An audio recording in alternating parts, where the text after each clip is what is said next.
안녕하세요. 저는 경기도 화성에 사는 평범한 40대 남성입니다. 직업은 플랜트 엔지니어예요.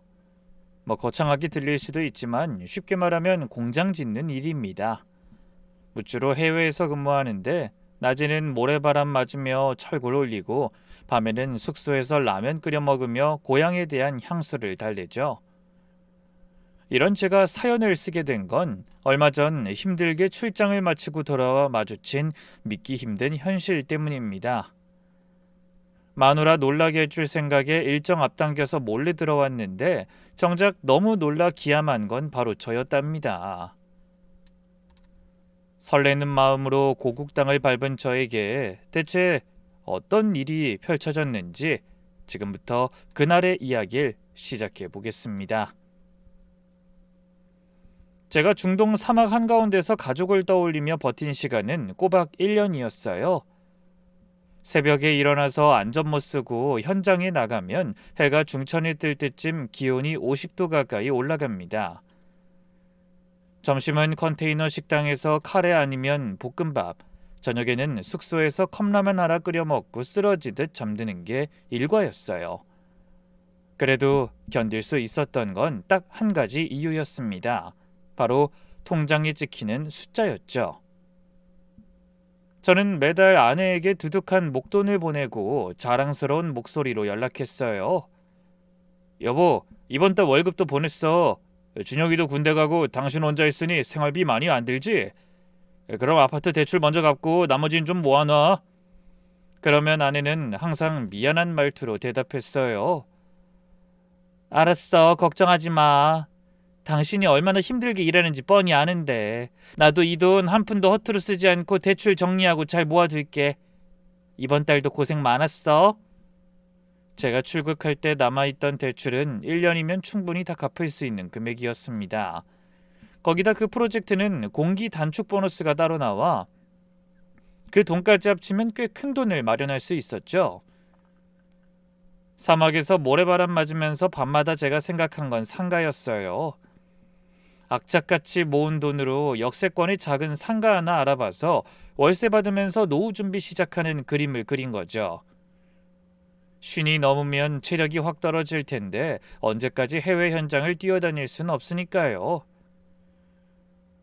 아들 녀석 제대하면 등록금에 취업 준비 뒷바라지도 해줘야 하고 그러다 보면 곧 결혼도 한다고 할 텐데 그때 번듯한 전셋집이라도 얻어주려면 여유 부릴 틈이 없었어요.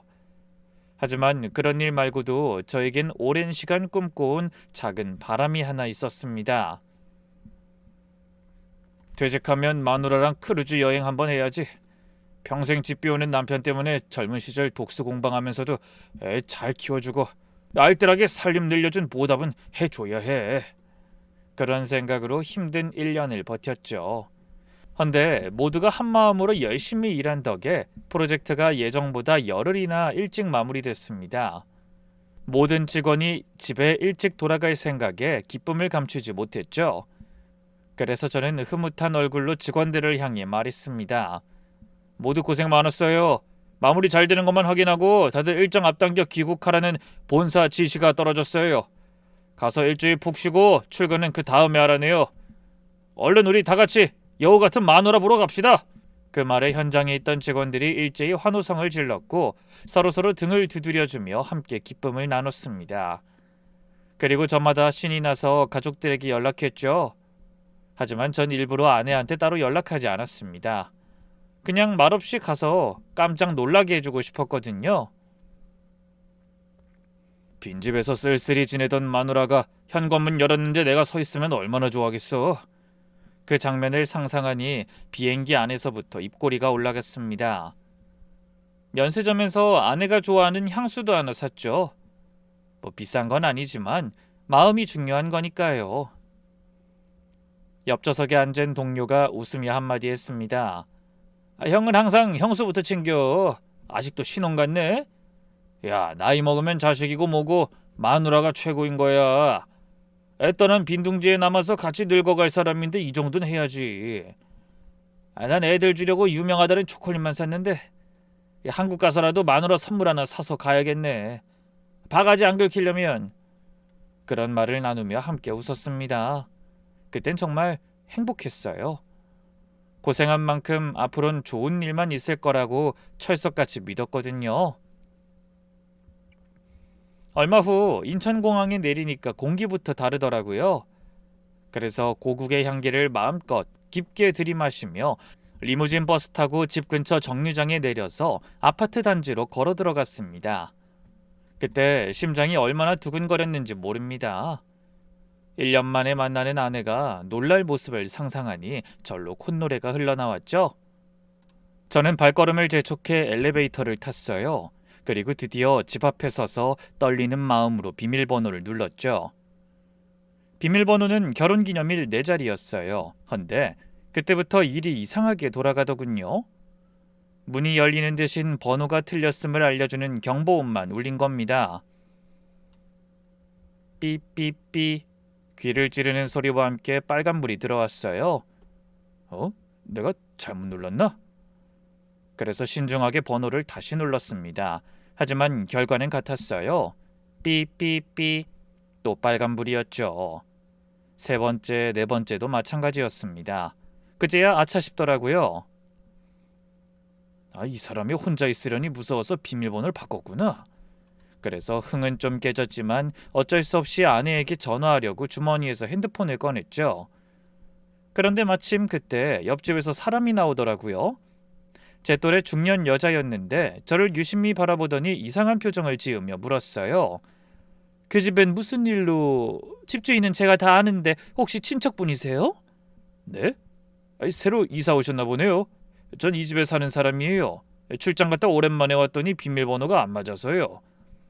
헌데 그런 제 말을 들은 여자의 눈이 커졌습니다. 저도 이사 온 지 반년밖에 안 됐지만 그 집도 지난달에 주인이 바뀌었어요. 거기 사시던 분은 집 팔고 나가셨는데? 순간적으로 잠깐 멍해졌어요. 제가 무슨 말을 들은 건지 이해가 안 되더라고요. 네? 뭐라고요? 집을 팔아요? 그게 정말이에요? 분명해요. 한 달 전에 이사 온 신분이 매매로 집 사서 왔다고 했거든요. 자기 첫집이라고 이웃에 떡까지 돌렸는걸요. 머리가 하얘지는 기분이었습니다. 옆에서 이웃 여자가 뭐라고 더 떠드는 것 같았지만 제 귀에는 아무것도 들리지 않았죠. 일단 아내한테 전화를 걸어봐야 하는데 어찌나 놀랐는지 손이 떨려서 번호를 제대로 누르기도 힘들었어요. 어렵게 전화가 연결돼 신호음이 울렸습니다. 1번, 2번, 3번. 신호음이 길어질수록 입술이 바짝 마르는 기분이었어요. 마누라 제발 전화 좀 받아라. 그러다 5번째 신호음이 끝나고 드디어 아내의 목소리가 들렸습니다. 여보? 이 시간에 어떻게 전화했어? 하지만 전 마음이 급해 인사고 뭐고 바로 본론을 꺼냈어요. 나 한국이야. 지금 집 앞인데 이사 갔다니 이게 무슨 일이야? 뭐? 한국? 지금? 아내 목소리가 갑자기 확 커졌습니다. 완전히 당황한 기색이었죠. 숨소리가 거칠어지더니 말까지 더듬기 시작하더군요. 아니 왜 연락도 없이 어떻게 온 거야? 아예 돌아온 거야? 저는 끓어오르는 화를 억누르며 대답했어요. 그래, 당신 놀라게 해주려고 일정 앞당겨서 왔지. 근데 지금 그게 중요한 게 아니잖아. 옆집 아줌마가 우리 집이 팔리고 누가 이사 왔다는데 이게 무슨 소리야? 문이 안 열려서 내가 얼마나 놀랐는지 알아? 순간 전화기 너머로 정적이 흘렀습니다. 조금 전까지 허둥대던 목소리가 뚝 끊기고 참을 수 없는 침묵만 이어졌죠. 그리 긴 시간은 아니었을 텐데 저에겐 한참처럼 느껴졌습니다. 그러더니 아내가 한숨을 길게 내쉬며 갑자기 차분해진 목소리로 입을 열었어요. 할 얘기가 있어. 일단 엄마네로 와. 엄마네? 처갔지? 아니 지금 거길 왜 가? 장모님 만나는 게 중요한 게 아니잖아. 우리 집이 어떻게 된 건지 그거부터 말하라니까? 오면 말할게. 전화로는 안 돼. 그러더니 일방적으로 전화가 끊겼습니다. 저는 한참을 그대로 이제는 남의 집이 됐다는 아파트 현관문 앞에 서 있었어요. 손에는 아내에게 줄 면세점 봉투를 든 채로 넋이 반쯤 나가서요. 행복에 겨워 돌아온 집 앞에서 쫓겨난 사람처럼 멍하니 서 있는 꼴이라니. 제가 생각해도 가관이었습니다. 그러다 퍼뜩 정신을 차리고 발걸음을 돌렸어요. 어쨌든 아내를 만나야 그 모든 상황에 대해 들을 수 있을 것 같더라고요. 하지만 처갓집으로 가는 택시 안에서 제 머릿속은 엉망이었습니다. 설마 집을 판 건 아니겠지? 그래, 그럴 리가 없어. 애엄마가 나한테 한마디 상의도 없이 그런 짓을 저지를 사람은 아니지. 옆집 여자가 뭔가 착각한 거야. 흥분하지 말고 가서 확인하자. 그렇게 저 자신을 타이르려고 노력했어요. 하지만 주먹진 손에 땀이 흐르는 건 어쩔 수 없더군요. 헌데 처갓집 골목 앞에 내리자 근처에 PC방이라고 쓰인 간판이 눈에 들어왔어요. 저는 혹시나 하는 마음으로 PC방에 들어가 자리를 잡고 서둘러 인터넷에 접속했습니다. 세상이 좋아져 인터넷으로 등기부 등본을 확인하는데 3초도 안 걸리거든요.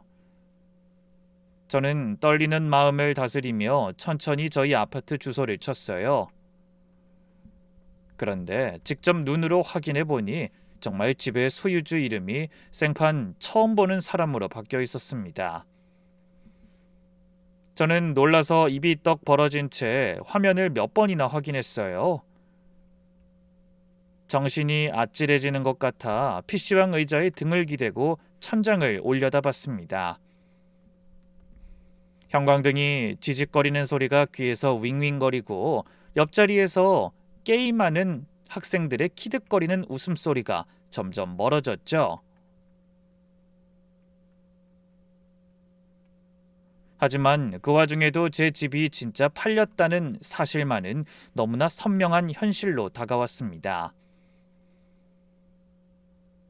젊음을 해외 현장에 바치고 피땀 흘려 번 돈으로 마련한 집이 제가 없는 사이에 남의 것이 되어버린 겁니다. 그때 머릿속으로 한 가지 작은 희망의 빛이 떠올랐어요. 혹시 더 좋은 매물이 나와서 급하게 다른 집으로 갈아탄 건가?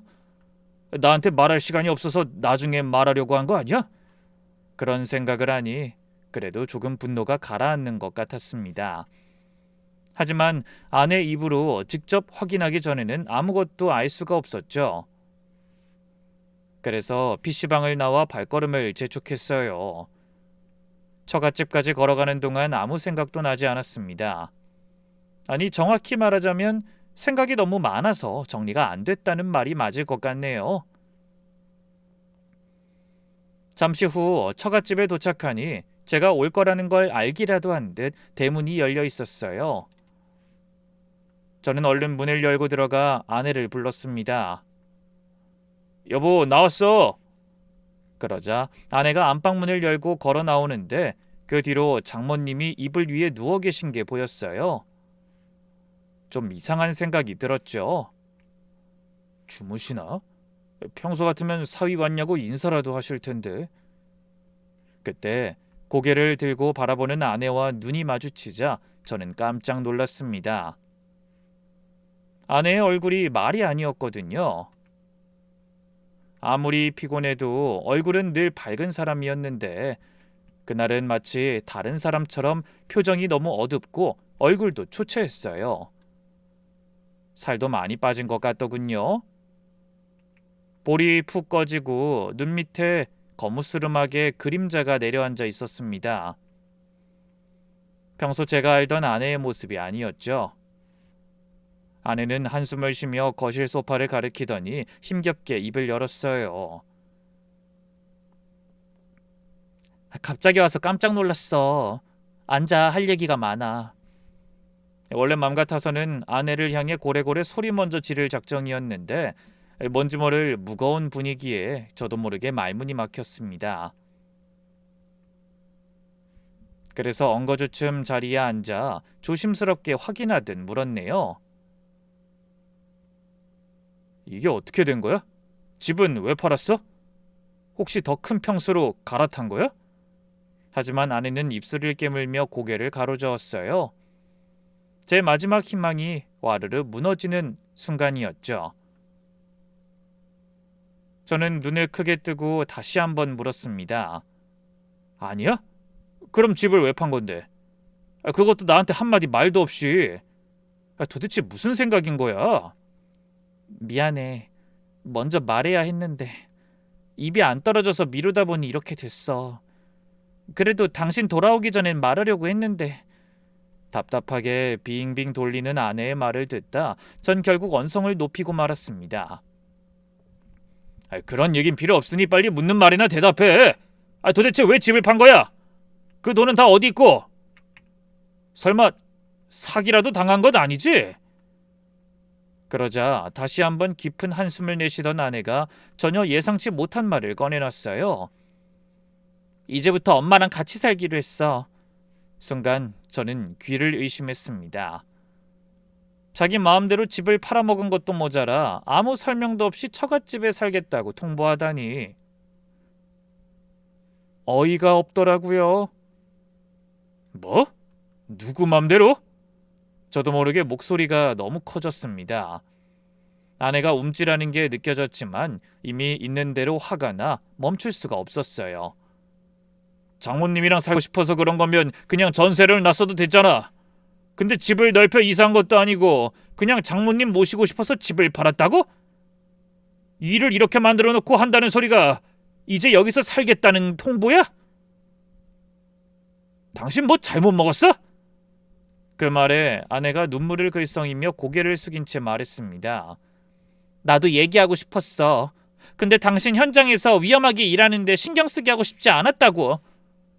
그렇다고 당신이 돌아오기를 기다리기엔 시간이 너무 촉박했어.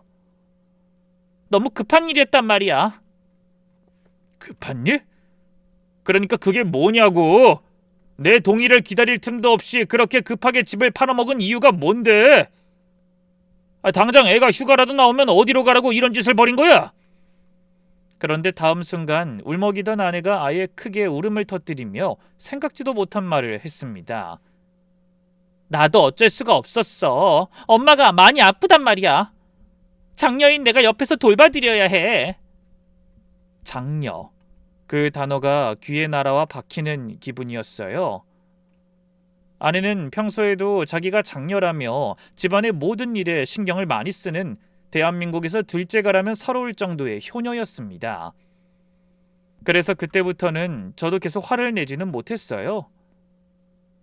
장모님이 편찮으시다며 우는 아내에게 계속 소리치기가 난처했던 거죠. 생각지도 못한 얘기를 들으니 정신이 없기도 했고요. 그래서 고개 숙인 아내를 향해 조심스럽게 물었습니다. 아프시다니? 어디가 아프신 건데? 뭐가 많이 안 좋은 거야? 췌장암이래. 그 세 글자에 마치 누군가 찬물을 끼얹은 듯 가슴속에서 끓어오르는 분노가 잠잠해졌어요. 췌장암.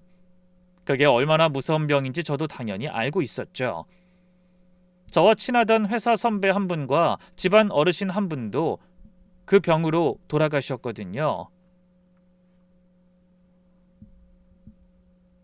발견됐을 때는 이미 너무 늦어서 반년도 버티기 힘든 병이라고 들었던 기억이 났습니다.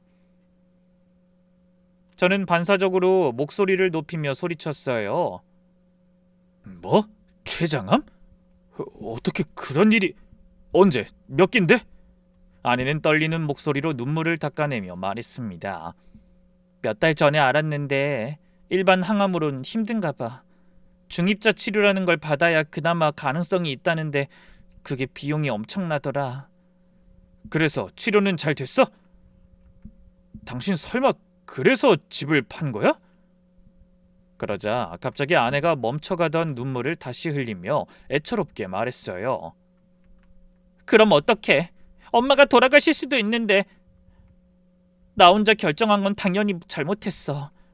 나도 알아. 근데 빨리 치료를 시작해야 하는 상황이라서 어쩔 수가 없었어. 다른 동생들 사정 당신도 알잖아. 다들 어렵게 사는 거. 그렇다고 나도 손 놓고 그냥 지켜만 볼 순 없잖아. 당신한테 정말 미안해. 아내가 울먹이며 무너져 내렸어요. 안 그래도 효녀인 사람이 친정엄마가 시험부라는 말을 들었으니 정신이 나간 것도 아주 이해가 안 되는 건 아니었습니다. 당장 치료비를 마련해야 하는데 혼자 사시던 장모님은 당연히 그 돈을 감당할 형편이 아니었고 아내의 다른 형제들도 처지가 안 좋다는 건 저도 뻔히 아는 사실이었죠. 그래서 결국 고민하다 혼자 결정을 내린 모양이었습니다. 그렇다고 그 황당한 상황이 다 용서되는 건 아니었어요. 하지만 무너지듯 우는 아내를 보니 막무가내로 화만 낼 수도 없더라고요. 장모님이 정말 그렇게 위중한 상태라면 딸 입장에서 발등에 불이 떨어진 심정이었을 테니까요. 제가 아무리 화가 난다고 한들 사람 목숨이 달린 문제 앞에서 돈 타령만 할 순 없었습니다. 그래도 한 가진 분명히 짚고 넘어가야 했기에 목소리에 힘을 주어 단호하게 물었죠. 그래, 그 중입자 치료라는 거 엄청나게 비싸다는 건 나도 들어서 알아. 치료비는 그렇다고 치자. 장모님만 나아지신다면 그깟 치료비, 그래, 맞사위인 내가 될 수 있어. 그럼 아파트 판도는?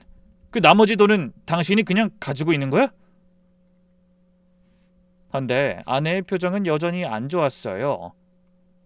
눈을 내리깔고 입술만 달싹거리는데 뭔가 불길한 기운이 느껴졌습니다. 미영아, 대답해. 나머지 돈은 어디 있냐고? 그게 얼마나 남은 거야? 당연히 남은 돈은 잘 가지고 있는 거지? 하지만 제 거듭된 질문에도 아내는 아무 대답이 없었습니다. 어두운 거실에 장모님의 거친 숨소리만 새어나올 뿐 침묵만 감돌았죠. 저는 그 침묵 속에 뭔가 더 큰 비밀이 숨어 있다는 걸 직감했어요. 그래서 더욱 목소리에 힘을 실어 물었습니다. 미영아, 나 지금 장난하는 거 아니야. 솔직하게 말해. 돈이 얼마 남은 거냐고. 그거 우리 전 재산인 거 알고는 있는 거지? 그게 많이는 못 남겼어. 그 순간 등골이 서늘해지더니 갑자기 심장이 두근거리고 마음이 조급해졌어요. 많이 못 남겼다는 게 얼마야? 중이자 치료가 아무리 비싸도 몇 억이나 하는 건 아니잖아. 아무리 경기도라지만 34평 아파트를 팔았으니 그래도 돈이 꽤 남았을 거라고 생각했습니다.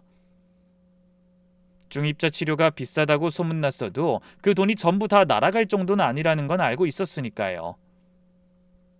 그래서 말을 더 들어봐야 하는데 아내가 더 이상 입을 열지 않았고 그때 안방에서 장모님이 앓는 소리를 내셔서 아내가 급히 일어나 방으로 들어갔습니다. 그리고 그 뒤로 바쁘게 안방을 오가는 아내와 더는 깊은 대화를 나눌 수가 없었어요.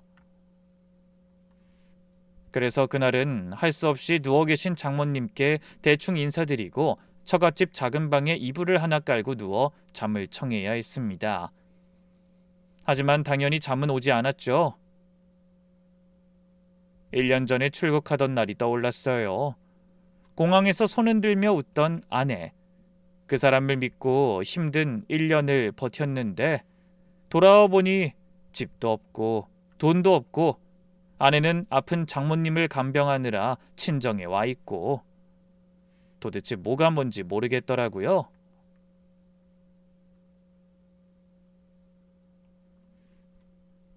내가 뭘 위해 그렇게 힘들게 땀 흘리며 일한 거지?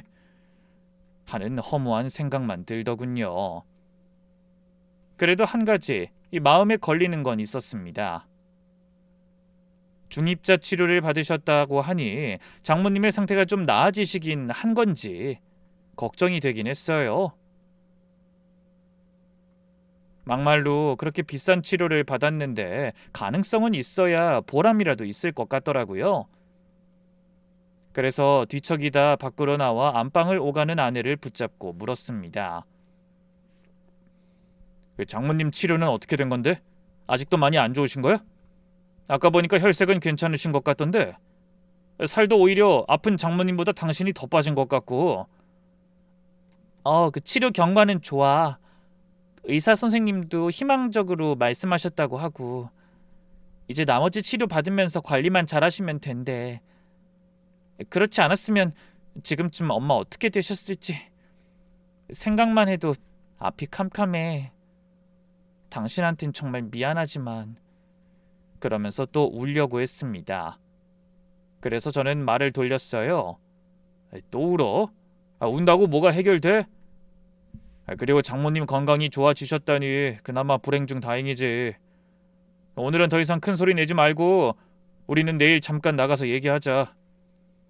확인하고 싶은 게 너무 많지만 내가 하루만 참을게. 아내는 말없이 고개를 끄덕였습니다. 저는 뒤돌아서 방으로 들어가려다 문득 궁금증이 일어 다시 몸을 돌려 물었어요. 근데 장모님 치료받으신 병원은 어디야?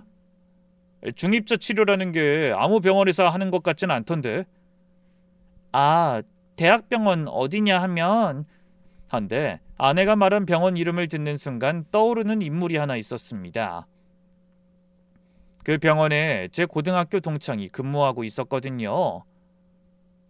오랜 친구라 꽤 자주 보는 사이였고 명절에도 꼬박꼬박 안부 문자를 주고받았죠. 거기 성훈이가 일하는 병원이잖아. 당신 운전도 못하는데 멀어서 다니기 힘들었겠네?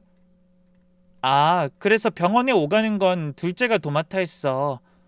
걔도 먹고 사느라 정신없을 텐데 나한테만 다 맡겨두기 미안하다고. 병원 치료는 자기가 맡는다고 했거든. 걔가 보험 영업하니까 차가 있잖아. 아유, 그렇지. 처제 운전 잘하지.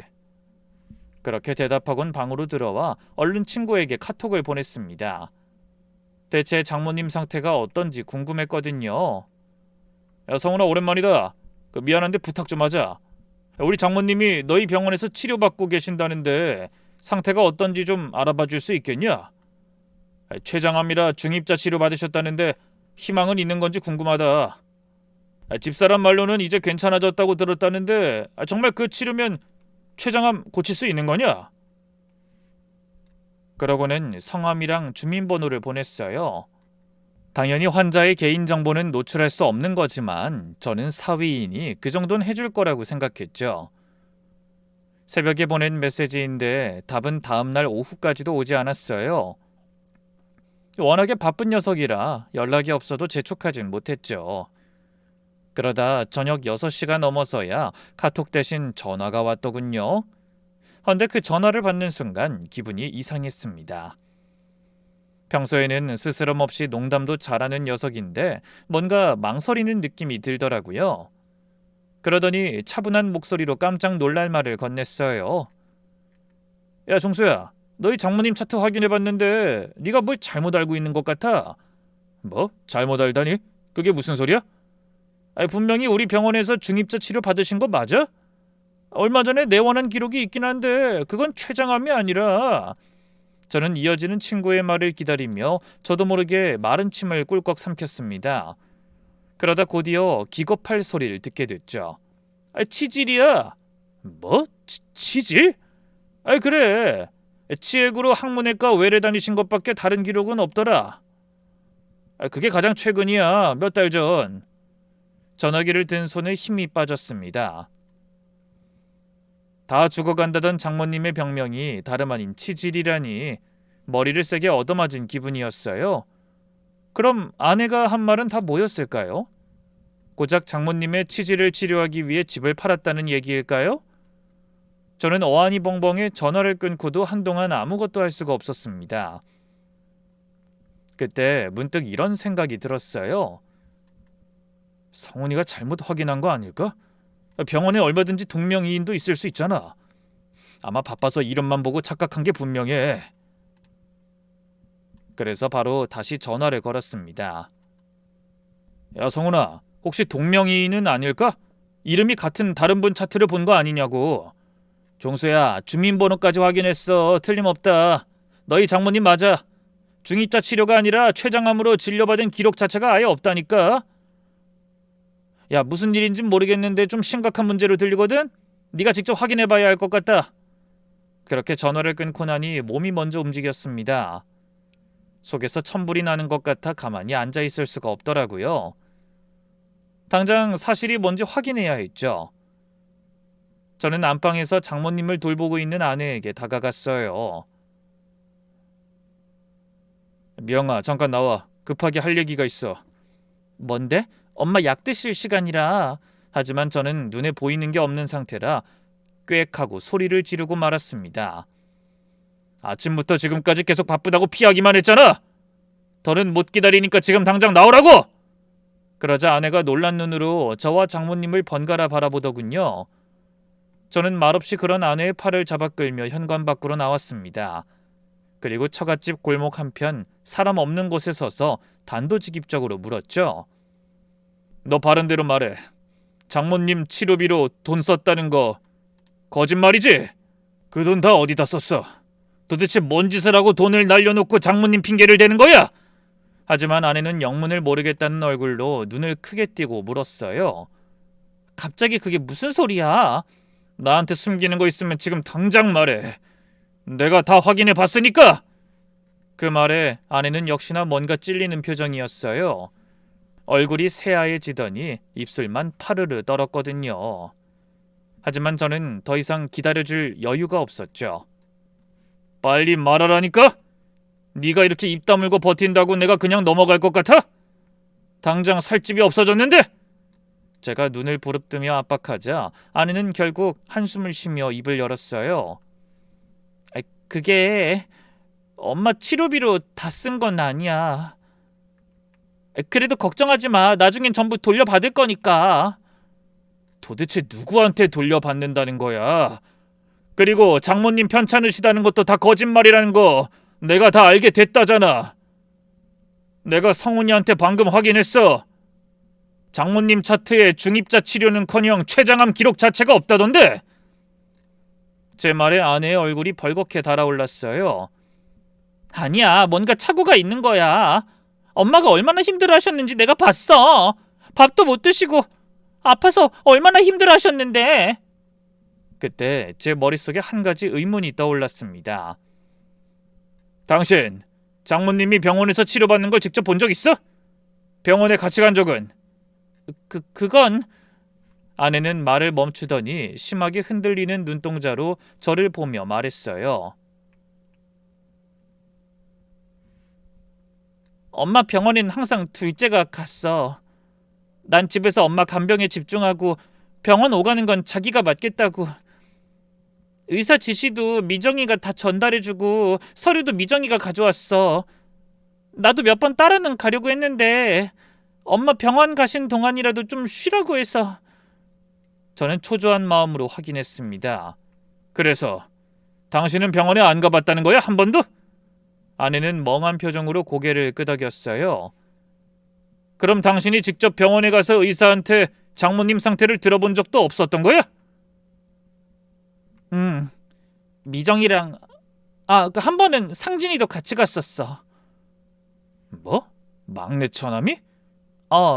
내가 미정이 혼자 가는 게 미안하고 치료 경과도 궁금해서 따라간다니까 상진이가 그럼 자기가 가겠다면서 휴가를 내더라고. 그리고 엄마도 집에서 매일 고생하는 나를 병원에까지 끌고 다니면서 힘들게 하고 싶지 않다고 해서. 아내는 말하다 말고 점점 목소리가 작아졌습니다. 그제야 자기도 뭔가 이상한 생각이 든 모양이었죠. 전 그런 아내를 바라보고 있기가 답답해서 소리를 지르고 말았어요. 야, 아무리 동생들이 말렸어도 어떻게 병원 한 번을 안 따라갔어? 그거 이상하다고 생각 안 했어? 엄마가 암으로 그 힘든 치료를 받는데 딸을 병원에 못 가보게 하는 게 정상이냐? 그것도 너희 식구들이 맨날 입에 달고 사는 것처럼 네가 장녀잖아.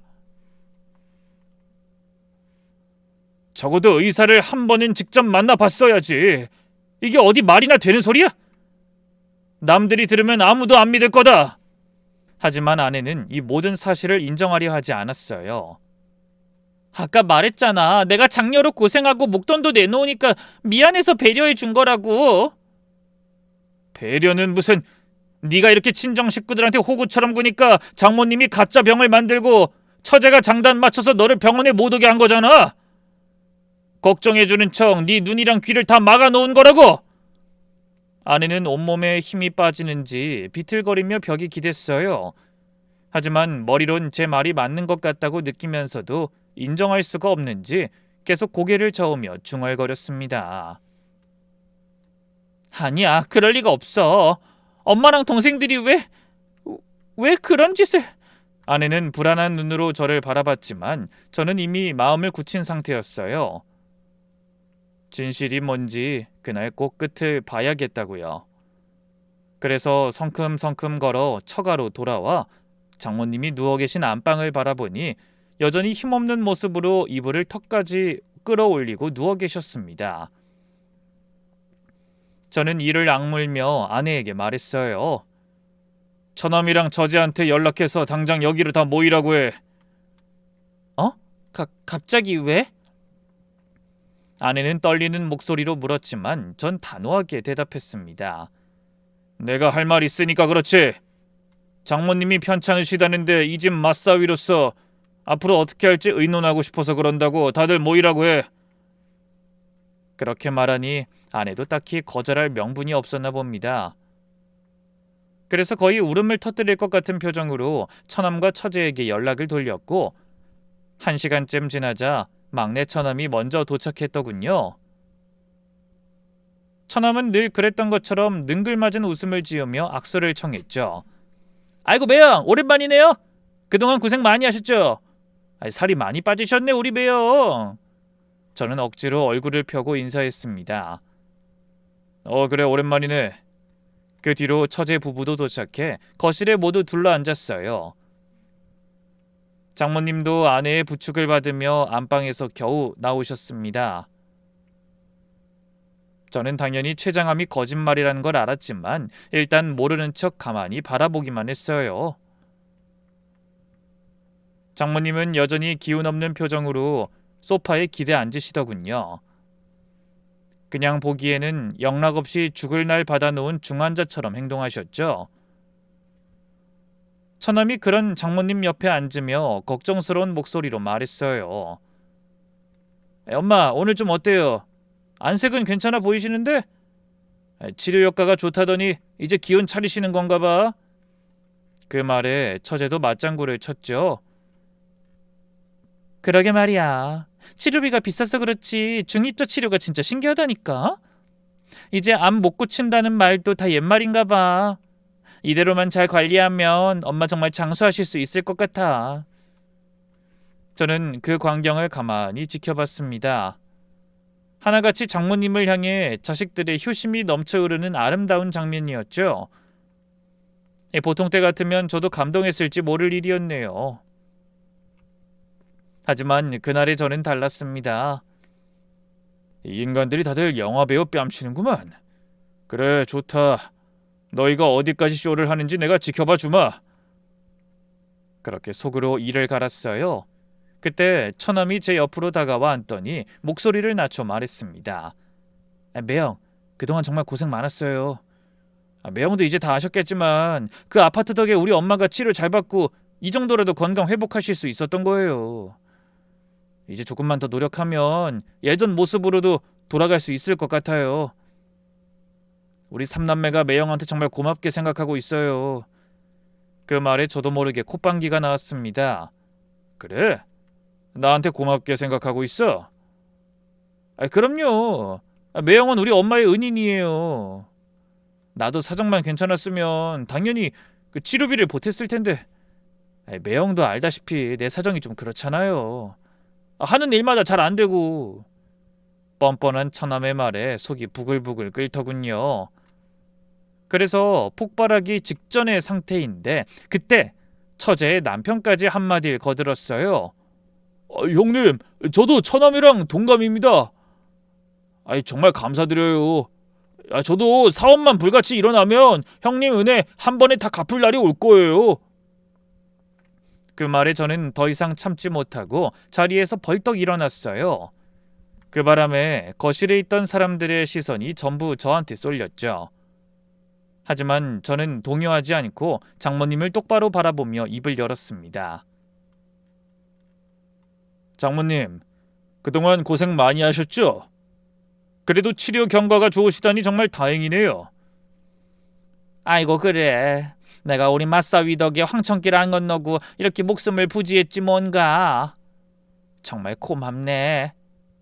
그래도 아직 몸이 아주 예전 같진 않아. 이 나이에 큰 병을 앓고 나니 많이 축난 것 같네. 장모님이 한숨을 쉬며 말씀하셨습니다. 처남이 옆에서 고개를 끄덕이며 안타까운 얼굴로 말했죠. 에이, 감기 앓은 것도 아니고 암을 이겨내신 건데 당연히 아직 힘들죠. 그러니까 무리하지 말아요, 엄마.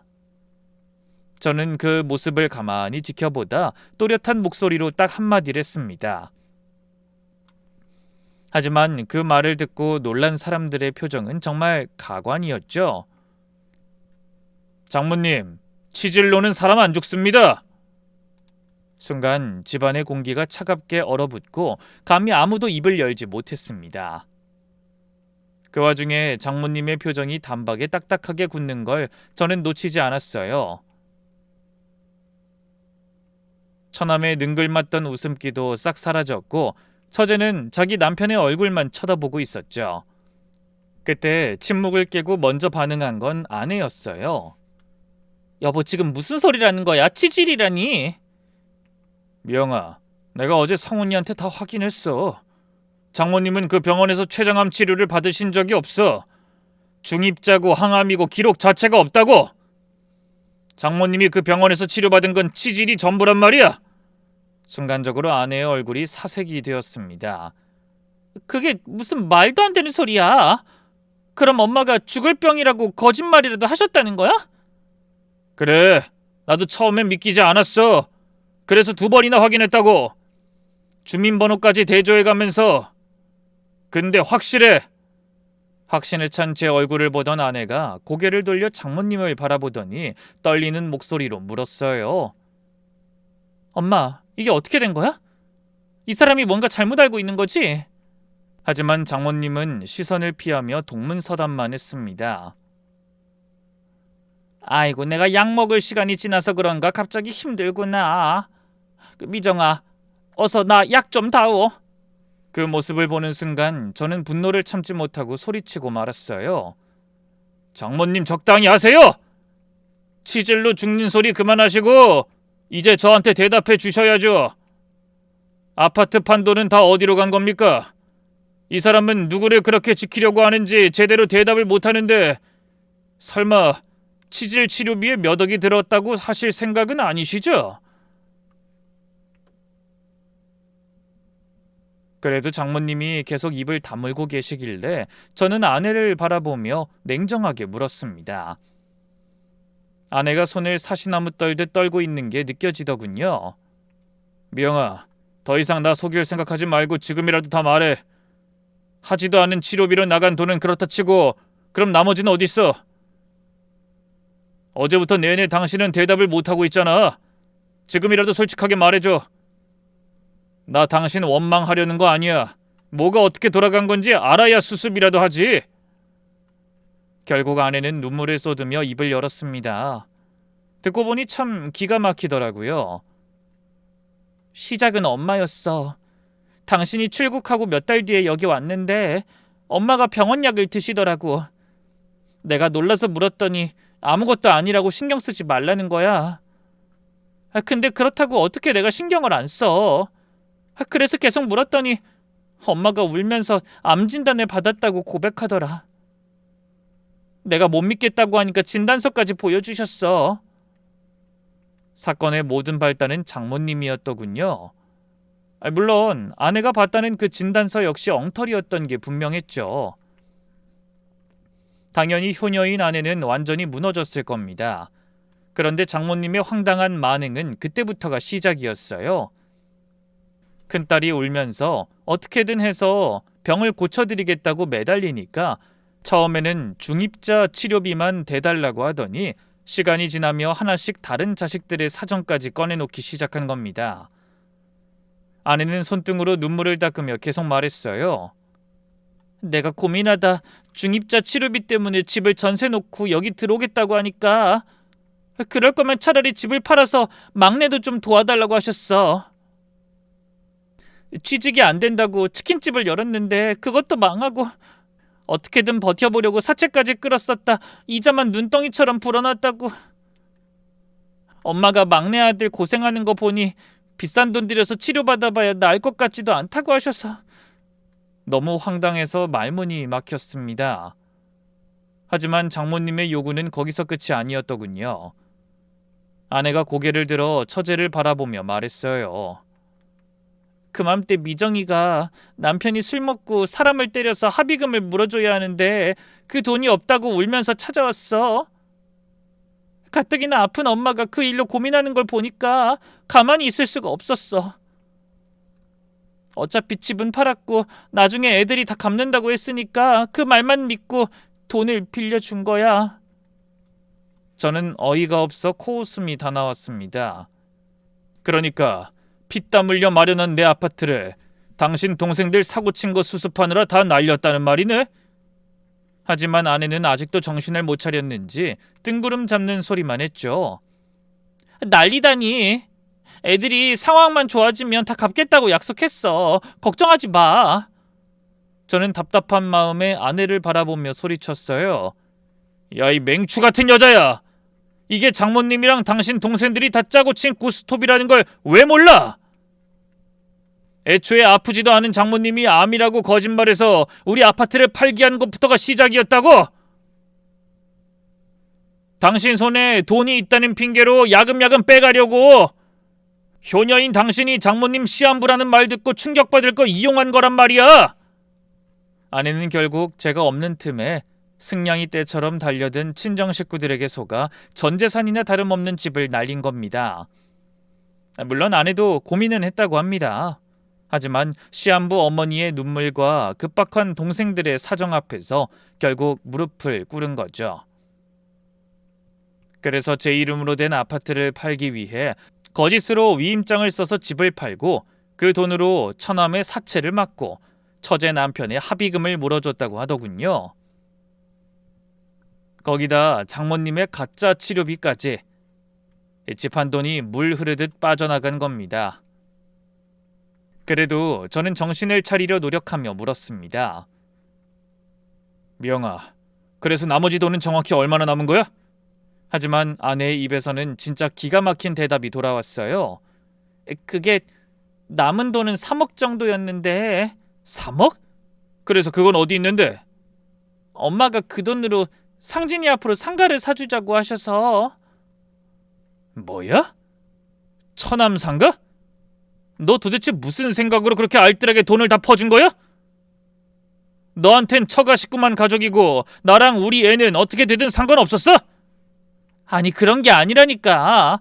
애들이 돈을 돌려주면 그때 다시. 저는 더 이상 참지 못하고 아내를 향해 잡아먹을 듯이 외쳤습니다. 어느 세월에? 그걸 갚을 인간들이었으면 나 없는 사이에 그렇게 곶감 빼먹듯이 당신 손에 쥔 돈도 안 가져갔다고! 이제 어쩔 거야? 친정 식구들 뒤치다거리 하느라 전 재산 날려놓고도 아직 할 말이 있어? 하지만 아내는 억울하다는 듯 울면서 대답했어요. 당신은 내가 그렇게 대책 없는 사람인 줄 알아? 나도 다 믿는 구석이 있다고.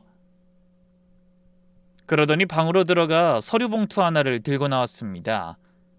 이것 봐. 나도 애들한테 차용증 받아놨어. 그제야 저는 눈을 동그랗게 뜨고 아내를 바라봤어요. 뭐? 차용증? 그래. 애들이 분명히 1년 안에 갚는다고 해서 이렇게 다. 저는 아내가 말을 끝내기도 전에 그 봉투를 빼서 들고 차용증에 적힌 내용을 확인했어요. 그나마 다행이었죠. 뒤통수 맞는 와중에 그래도 아내가 차용증을 받아둔 겁니다. 그 모든 상황을 지켜보면서도 꿀먹은 벙어리 같던 처가 식구들은 제 손에 들린 차용증을 바라보며 벌벌 떨고 있었어요. 그때 장모님이 먼저 입을 여시더군요. 헌데 놀랍게도 그 입에서 나온 건 딸과 사위에 대한 사과가 아니었습니다. 미영이 너 설마 그 종이 쪼가리로 뭘 어떻게 해보겠다는 건 아니지? 막말로 내가 네 손에 있는 돈 뺏어서 동생들 줬냐? 네가 눈물 줄줄 흘리면서 네 손으로 준 거 아니야. 그래놓고 형식적으로 쓰라던 차용증 내밀어 동생들 목을 조이려고? 장모님이 오히려 큰 소리를 치시니 처남도 용기를 얻었는지 한마디 거들더군요. 아이 그래 누나, 가족끼리 이러는 거 아니지. 난 누나만 믿고 차용증 써준 건데 그걸로 뭐 소송이라도 걸겠다는 거야? 그러지 말고 동생들을 믿어. 우리가 꼭 갚는다고 했잖아. 그리고 매형도 그러는 거 아닙니다. 난 매형을 친형이라고 생각해왔는데 어차피 이렇게 된 거 좀 이해해 줄 수 없어요? 우리가 오죽 급하면 그랬겠어요. 그 말을 듣는 순간 속이 뒤집혔습니다. 친형이라니. 주먹쥔 손이 부들부들 떨리더군요. 그래서 목청껏 소리치려던 그 순간 갑자기 울고 있던 아내가 벌떡 일어나 미친 듯이 소리를 질렀습니다. 그 바람에 저는 말할 기회를 놓치고 말았죠. 너희가 어떻게 나한테 그딴 소리를 해? 사람 하나 등신 만들어 놓고 뭘 잘했다고? 엄마도 그래. 난 엄마가 정말 죽는 줄 알고 얼마나 무서웠는지 알아? 근데 사위 없는 틈에 큰딸 뒤통수 치려고 없는 병까지 만들어내고 그렇게 아픈 신용을 한 거야? 어떻게 그럴 수가 있어? 내가 장녀인 게 죄야? 그러더니 고개를 돌려 처제를 바라보고 말했어요. 미정이 너 그래서 나 병원에 못 따라오게 한 거였어? 엄마 진단서랑 병원 서류도 다 네가 만들어낸 가짜였지. 내가 이 사람 돌아왔을 때 뭐라고 할 말 있어야 한다고 받아놓은 그 2차용증 아니었으면 너희는 아마 돈 갚을 생각도 안 했을 거야. 그렇지? 이 집 장녀야 쪽박을 차든 남편한테 이혼을 당하든 관심도 없었던 거잖아. 하지만 처제는 울면서 고개를 저었습니다. 아니야 언니, 그런 거 아니야. 진짜 갚으려고 했다니까. 그리고 이 모든 건 우리가 하자고 한 게 아니라 다 엄마가 시킨 거야. 우리가 죽겠다고 하니까 그래도 가족 살릴 사람은 장녀밖에 없다고. 엄마가 그러자고 한 거라고. 우린 엄마가 시키는 대로 한 것밖에 없어. 하지만 아내는 동생의 말이 들리지 않는지 분노와 자괴감에 몸을 떨고 있었습니다.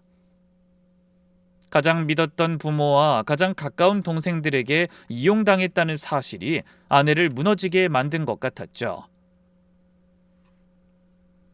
그렇다고 아내가 마냥 측은하진 않았어요. 저는 저대로 믿었던 아내에게 배신당한 상처가 너무나 컸으니까요. 그래서 저는 미련 없이 방에서 짐을 챙겨 탁자 위에 놓인 차용증을 들고 현관으로 갔습니다. 아내가 허둥대며 뒤따라오더니 물었죠. 여보 어디가? 내가 정말 잘못했어. 다 봤잖아. 나도 정말 속은 거야. 글쎄, 나도 모르겠다. 생각할 시간이 필요해. 며칠만 시간을 줘. 그러고는 어깨를 들썩이며 우는 아내를 놔두고 그대로 처갓집을 나와 회사 근처 고시원에 짐을 풀었습니다. 좁은 방에 앉아 천장을 올려다보는데 머릿속에 떠오르는 건 하나뿐이었어요. 아내가 제 이름으로 된 아파트를 팔기 위해 위임장까지 위조했다는 사실이었죠. 그건 명백한 사문서 위조였어요. 법대로 하면 아내를 고소할 수도 있는 사안인 것 같았습니다. 그래서 솔직히 처음 며칠간은 진심으로 고민했어요. 그냥 신고할까? 그간의 정이고 뭐고 애엄마고 뭐고 내가 평생 뼈 빠지게 번 돈을 자기 마음대로 친정에 퍼줬는데 그 여자도 똑같이 벌 받아야 하는 거 아니야? 가족들한테 속은 건 불쌍하지만 결국 내 도장 훔쳐서 일을 만든 건 그 사람이잖아. 하지만 밤마다 잠이 안 와서 뒤척이다 보면 아들 녀석 얼굴이 떠올랐어요. 군대에서 아무것도 모르고 훈련받고 있을 녀석이 제대하고 나왔는데 아비가 엄마를 고소해서 전과자가 되어 있다면 얼마나 기가 막히겠어요. 그럼 순식간에 그 애는 전과자의 아들이 되는 거잖아요. 아무 잘못도 없는 아들한테까지 그런 상처를 줄 순 없었습니다. 그리고 아내가 그동안 제 옆에서 보여줬던 세월도 무시할 순 없었어요. 제가 해외에 나가 있는 동안 아들을 건실한 청년으로 키워주고 알뜰하게 살림하며 외롭게 버텨온 시간을 전부 거짓이었다곤 할 순 없었죠. 물론 바보처럼 속은 건 잘못이지만 처음부터 저를 등쳐먹으려고 한 건 아니니까요. 그래서 결국 위임장 건은 신고하지 않기로 마음먹었습니다. 대신 아내가 받아놓은 차용증으로 끝을 보기로 했답니다. 저는 망설임 없이 변호사 사무실을 찾아가 차용증 봉투를 탁자 위에 올려놓고 소송에 관해 물었어요. 변호사가 한 장 한 장 넘기며 고개를 끄덕이더군요. 금액, 날짜, 용도, 서명 다 있네요. 이 정도면 충분합니다. 바로 소장 접수하시죠.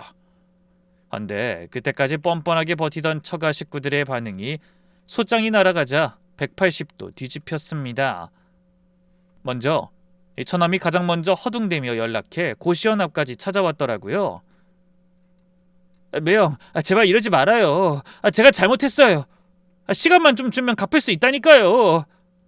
제발 소송은 취하해줘요. 장모님한테도 전화가 왔죠. 그 기세등등하던 목소리는 어디 가고 울먹이며 사정하시더군요. 이보게, 내가 잘못했어. 그 소송만 취하해주면 내가 막내 상가 사는데 들어간 돈은 당장 팔아서 갚겠네. 처제 부부까지 달려와 매달렸지만 제 대답은 하나였습니다. 법대로 합시다. 한때 남의 돈으로 급한 불 꺼놓고도 큰소리치던 사람들은 똥줄이 탄 얼굴로 찾아와 연신 빌었어요. 하지만 저는 뜻을 굽히지 않았고 결국 전액 반환이라는 법원의 판결이 나왔습니다. 그래서 막내 처남은 겨우 차린 작은 가게를 접으며 상가를 팔아야 했고 처제 부부는 전세 보증금을 빼고 월세로 이사를 갔죠. 장모님은 거짓 투병을 하며 딸에게 뜯어낸 돈으로 주식 투자를 한 모양인데 투자한 돈이 반토막 나는 바람에 집을 팔아야 했습니다.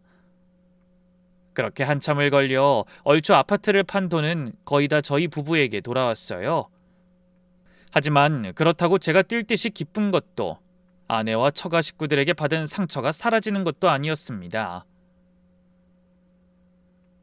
그저 씁쓸함만 잔뜩 남았죠. 그런데 모든 사건이 마무리됐다고 생각했을 때 아내가 고시원으로 찾아와 한참을 울다가 겨우 입을 열었어요. 여보, 미안해. 미련한 나 때문에 당신이 이렇게 살아야 한다니. 근데 나 이것만은 약속할게. 앞으로 다시는 이런 일 없을 거야. 그러니까 우리 이제 집 구해서 다시 시작하자. 내가 평생 사죄하는 마음으로 살게. 제발. 전 그런 아내를 물끄러미 바라봤습니다. 까칠한 얼굴, 깊게 패인 볼, 처갓집에서 봤을 때보다 더 마른 모습이었죠. 그 얼굴을 보니 마음이 아프긴 했지만 저는 이미 결심을 굳힌 뒤였습니다. 미영아, 난 이혼할 거야. 아내의 눈에서 눈물이 뚝뚝 흘러내렸습니다. 여보, 그건 안 돼. 준혁이는 어쩌고. 애 생각해서라도 제발 한 번만 용서해줘. 준혁이 이제 성인이야. 우리 사정 알게 되면 나 이해해 줄 거야. 나는 이제 당신을 원망하지 않아. 물론 잘못한 건 나유라면 끝이 없지만 결과적으로 당신이 받아놓은 차용증 덕에 돈도 거의 다 찾았으니까. 그럼 왜? 당신도 알잖아. 나도 속은 거야. 피해자라고. 그래, 알아. 당신도 속은 거지. 저는 진심으로 고개를 끄덕였습니다. 근데 미영아, 나한텐 당신이 가해자야. 내 동의 없이 위임장을 위조해서 내 집을 판 사람은 당신이잖아. 난 이제 남은 평생 당신을 믿지 못하고 땡전 한 푼 맡길 수 없을 것 같아. 이건 벌 주려고 하는 게 아니라 솔직한 내 마음이야. 우린 절대 예전으로 돌아갈 수가 없어. 그리고 이혼 서류를 내밀자 아내는 한참을 울다 결국 떨리는 손으로 서류에 서명했습니다. 그렇게 저는 불혹이 훌쩍 넘은 나이에 다시 혼자가 되었어요. 꿈꾸던 아내와의 크루즈 여행은 못 가게 됐지만 어쩌겠습니까? 이제라도 다시 힘을 내고 저를 위한 인생을 시작해야죠. 다행히 듬직한 아들도 이런 저의 선택을 응원해 주더군요. 부디 오늘 사연을 함께하신 여러분도 저에게 매정하다는 손가락질 대신 따뜻한 격려의 한 말씀 남겨주시면 큰 힘이 될 것 같네요. 그럼 긴 사연에 함께해주신 분들께 감사드리며 저는 이만 인사드리겠습니다. 얼어붙은 땅이 녹고 봄이 오듯 여러분의 가슴에도 따뜻한 기쁨이 충만하시길 기원하겠습니다.